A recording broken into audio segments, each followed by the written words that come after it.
Hey guys, how's it going? Hope you're doing well. My name is Crown, and today I'm going to read you some very interesting stories that I hope that you're gonna love. And now, without further ado, let's go!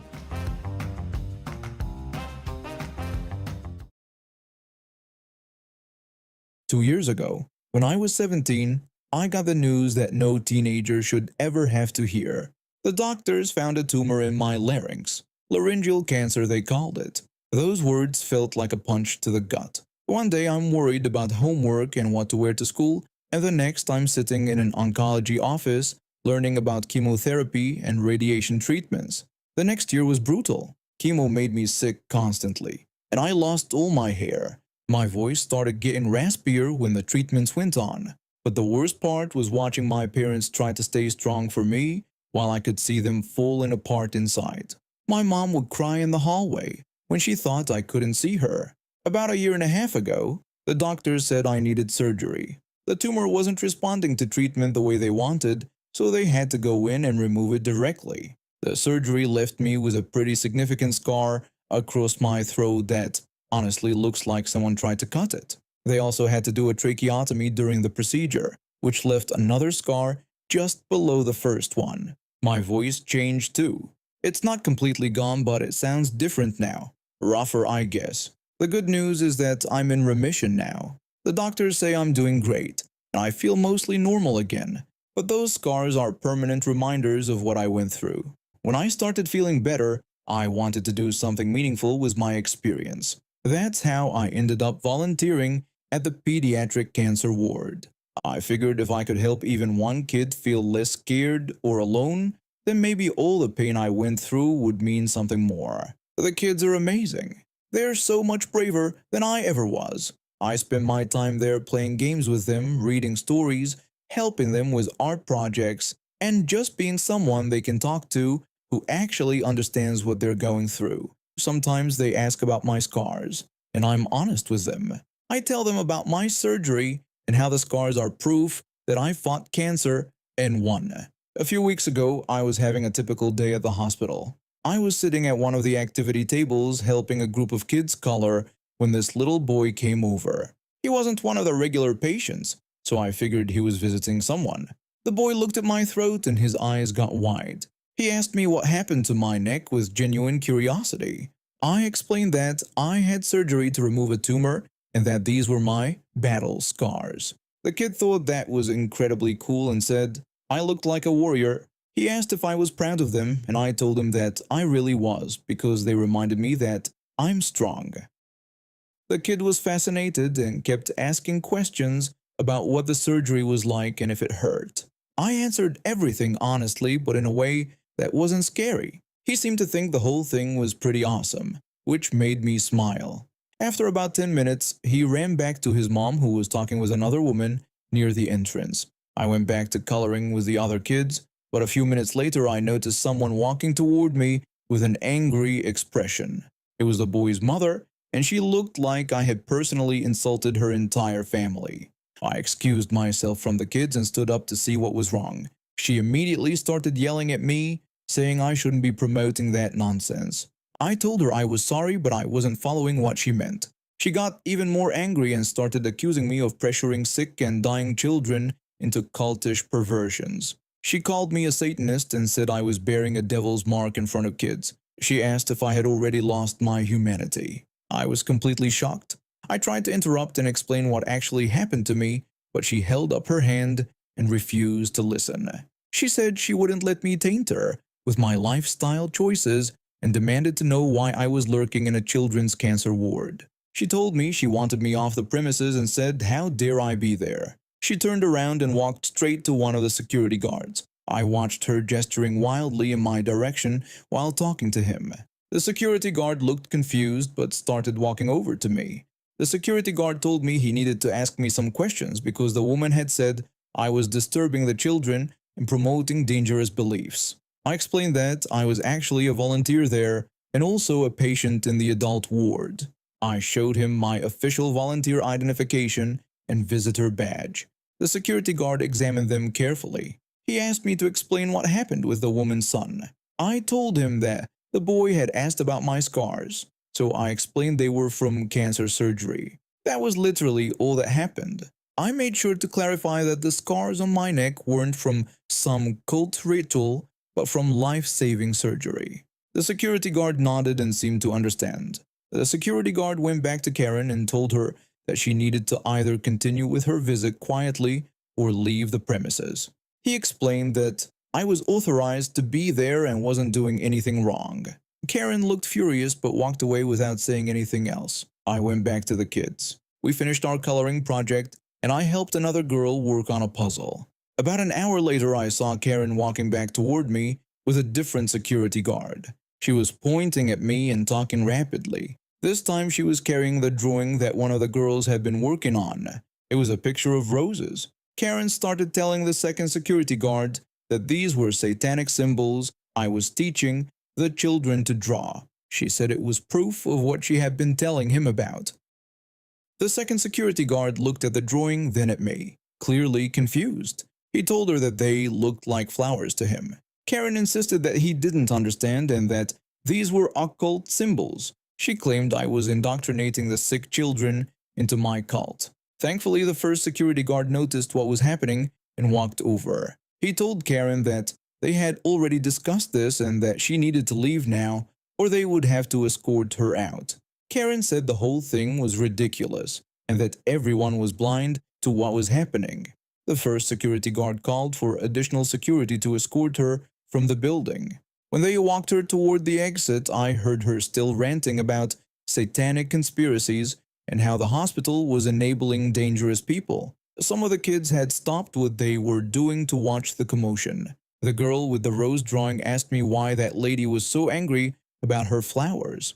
I told her that some people see scary things where there aren't any and that her roses were beautiful. The rest of my day was actually wonderful. Word spread among the staff about what happened and several nurses came by to check on me. The head of pediatrics even stopped by to thank me for handling the situation so well and to make sure I felt supported. But when I was getting ready to leave, the little boy who had originally asked about my scars came running up to me. He said he heard his mom got kicked out and apologized, that she was mean to me. He told me he still thought my scars were cool. His grandmother, who was apparently the family member they were visiting, apologized profusely and explained that her daughter-in-law had been going through some things lately. She thanked me for being kind to her grandson despite everything. I never saw Karen again, but I heard from the security guards that she was banned from the hospital grounds.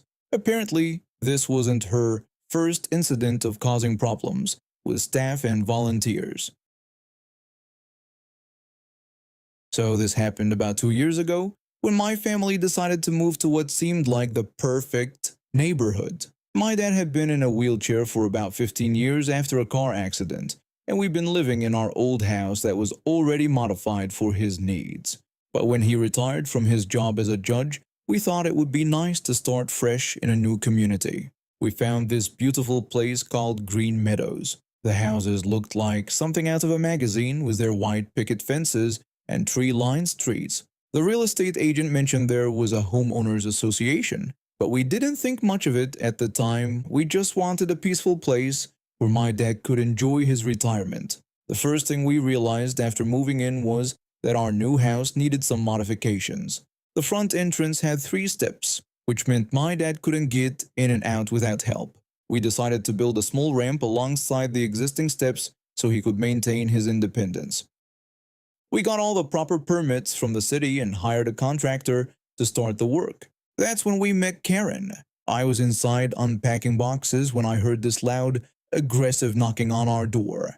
I opened it to find this woman in her 50s standing there with her arms crossed and an annoyed expression on her face.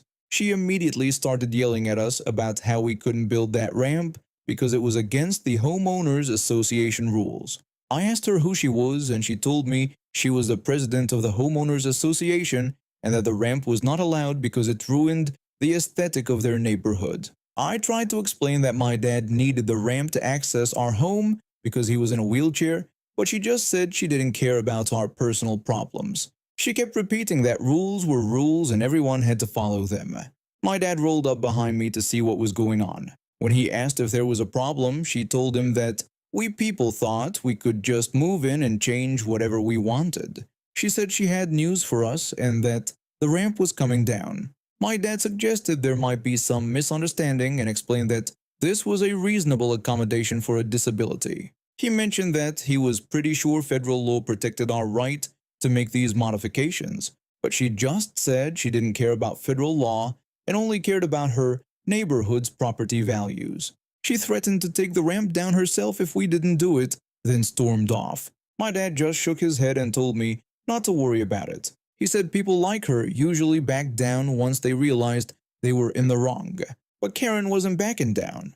Over the next few days, she launched a full campaign against us. She sent us threatening letters claiming we were violating homeowners association rules. She slapped us with fines that kept increasing every day. She even started showing up at our house just to harass us while the contractors were working. She kept giving us final warnings, saying that if the ramp wasn't gone by the next day, she would call the police. I told her to go ahead and call them because we weren't doing anything illegal. She said we would see about that. My dad remained calm through all of this. He'd dealt with difficult people his entire career and wasn't about to let Karen intimidate him. He kept telling me that bullies like her usually dug their own graves if you gave them enough rope. The morning we were supposed to officially move in, I got up early to do some final preparations. But when I walked outside, I saw something unbelievable. Karen was standing in our driveway with 3 construction workers, and they were in the process of tearing down our ramp. I yelled at them to stop and told them they couldn't do this. Karen smugly told me to watch her because she had warned us that the thing was coming down. The workers looked uncomfortable, but they kept working. I could tell they didn't want to be there, but Karen was probably paying them well. I shouted that this was destruction of private property and that she couldn't just tear down something that didn't belong to her. She claimed it was on homeowners association property, which made it her jurisdiction. That's when my dad appeared. He wheeled himself out of the house and up to Karen with a completely calm expression on his face. He told her that she had no idea what it was like to live with a disability. He explained that the ramp wasn't just a structure to him, but his independence and his ability to leave his own house without having to ask for help. He said she had no right to take that away from him. She dismissed his words as a sob story and said it didn't change anything. She insisted that it was against the rules and was coming down whether we liked it or not. My dad said he understood and that he thought it was time to call some friends of his. He pulled out his phone and made a call. Within 10 minutes, 2 police officers arrived at our house. But here's the thing Karen didn't know. My dad wasn't just any retired guy. He was a retired judge, and these officers knew him well. The first officer got out of his car and immediately broke into a smile when he saw my dad. He greeted my dad respectfully, calling him by his judge title and saying what a surprise it was to see him there. My dad thanked him for coming so quickly, and the second officer also greeted him warmly, saying it was always a pleasure to see him and asking what the problem was. I watched Karen's face as she realized my dad wasn't just some random old man in a wheelchair. You could see the color drain from her cheeks as it dawned on her that she might have bitten off more than she could chew. My dad explained to the officers that they seemed to have a situation. He told them that this woman had hired workers to tear down a wheelchair ramp that we built with proper city permits. He said he believed this might constitute a violation of the Fair Housing Act, not to mention destruction of private property. Karen's voice came out as barely a whisper as she stammered that she didn't know he was a judge and that she just wanted the rules to be followed. The first officer asked her what rules exactly she was referring to. She explained about the homeowners association rules that said no modifications to the exterior of homes without approval. The second officer asked if she had checked whether a disability ramp might be considered a reasonable accommodation under federal law. She admitted she hadn't but tried to protest. My dad told the officers that they would find that the Fair Housing Act supersedes any homeowners association rules when it comes to reasonable accommodations for disabilities. He explained that what this woman had done was not only illegal but also discriminatory. The officers spent the next hour taking statements from everyone involved.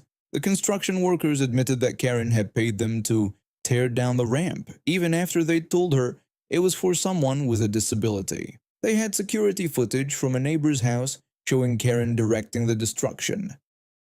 The first officer told Karen that based on what they'd heard and seen, they were going to have to arrest her for destruction of private property in violation of the Fair Housing Act. Karen protested that she was the Homeowners Association president and was just trying to maintain neighborhood standards. The second officer explained that being a Homeowners Association president didn't give her the right to violate federal law. When they led Karen away in handcuffs, she kept protesting that she didn't know what she was doing was illegal. But my dad just shook his head and said that ignorance of the law was no excuse, especially when it came to basic human rights. The whole neighborhood came out to watch when Karen was taken away. It turned out that most of our neighbors were actually really nice people who had been intimidated by Karen for years. Several of them came over to apologize for her behavior and offered to help us rebuild the ramp. A few weeks later, we had to go to court for Karen's hearing. She sat at the defendant's table looking nothing like the confident, aggressive woman who had confronted us. Her lawyer tried to argue that she hadn't understood the seriousness of her actions, but the evidence against her was overwhelming. The prosecutor presented witness testimony from the construction workers, security footage of the destruction, and documentation of Karen's harassment campaign against us. They also brought in an expert on disability rights who explained exactly how Karen's actions violated federal law. When it came time for sentencing, the judge was not lenient. Karen was sentenced to 1 year in prison, 200 hours of community service working with disability advocacy groups, and mandatory sensitivity training. She was also ordered to pay restitution for the cost of rebuilding our ramp and our legal fees. The Homeowners Association voted to remove her as president while she was in jail. They elected a new board that immediately changed the rules to explicitly allow reasonable accommodations for disabilities. Our new neighbors helped us rebuild the ramp, and it turned out even better than the original one. We also discovered that several other families in the neighborhood had been wanting to make accessibility modifications but had been too scared of Karen to try. I was born in Pakistan but came to Canada when I was 3. By that time, I could already speak Urdu, Punjabi, and Hindi, since the languages are fairly similar in many regards. Then I came to Canada, and English became my 4th language. When I grew up, I also learned Arabic, French, and Japanese to varying levels, but all within the realm of conversational. Having grown up in Canada, I have no accent when I speak English, so you wouldn't be able to tell me, apart from a Caucasian person, if you spoke with me over the phone. But also having learned so many languages, I'm able to pronounce a lot of sounds fairly accurately, so I sound authentic in all languages that I speak to all but native speakers. Most of the languages that I know sound different enough from each other that someone who doesn't know them can still tell that the language is different. I've traveled back home to Pakistan a few times, and I would always encounter those beggars who come with elaborate stories, like, my wife is sick and she needs surgery, and I managed to get money for that, but I need money for the flight to reach her. I came up with a fun counter to that, which was that I would act like I didn't understand them at all and would start speaking in a different language, a language they wouldn't know. Japanese was my go-to language while in Pakistan. The reaction those people would have was quite hilarious. So anyway, onto my story now. My wife and I were at an Indian restaurant, enjoying our dinner and having a conversation. We speak in a mix of Urdu and English, just mixing with whatever feels easy. To someone listening in, they would be able to understand enough to figure out what we are talking about in most cases. We were sitting at a booth table, so it was only open from one side. Karen and her family, her husband, and her 2 daughters, that looked like they were in their early teens, were sitting at an open table with an empty table between us. My wife is Pakistani like me, and what some Pakistanis like to do is eat rice with their hands. I prefer a spoon myself, but at this time my wife was eating with her hands.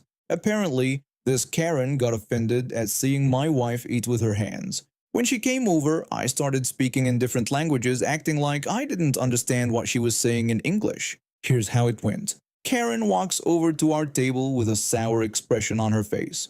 Her husband calls to her from their table, telling her to sit back down and leave us alone, but she ignores him completely. She addresses my wife directly and asks what's wrong with her in a rude tone. She demands to know why my wife can't eat her food in a civilized manner like the rest of them.